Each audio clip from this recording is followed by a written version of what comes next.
Hampir sepekan memasuki bulan suci Ramadan, sejumlah pedagang pakaian muslim, pria dan perangkat alat sholat kebanjiran pembeli. Salah satu pedagang mengakui omset penjualan meningkat hingga 2 kali lipat daripada hari biasanya.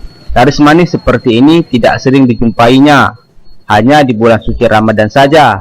Salah satu toko penjual perlengkapan muslim milik Mahdi yang berada di Pasar Idiraya, Aceh Timur, adalah salah satunya toko penjual pakaian muslim terlengkap di Aceh Timur.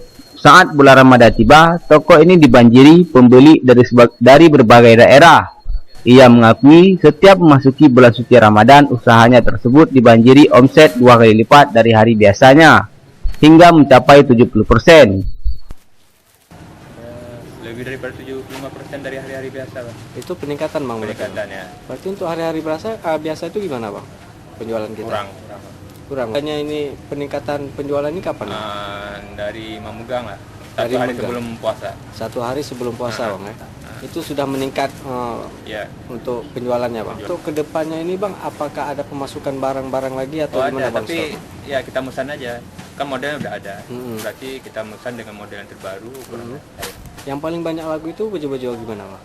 Baju yang agak-agak kasual. Ya, nggak terlalu kuku, bisa pakai hari-hari. Hal tersebut sudah terjadi sejak seminggu menjelang Ramadan tiba. Pakaian yang banyak diminati warga yaitu seperti baju koko, peci, sajadah, sarung, dan peralatan salat lainnya. Jika di hari biasa dirinya hanya bisa menjual beberapa pakaian saja, peningkatan penjualan baju muslim ini sering terjadi saat memasuki bulan suci Ramadan dan saat hari-hari besar Islam. Dalam satu hari dirinya mampu menjual 100 pasang pakaian muslim. Jika dinominalkan, dirinya laku setiap hari rata-rata 5 juta rupiah hingga 7 juta rupiah setiap harinya. Dari Aceh Timur, Said Maulana, Pelita On TV melaporkan.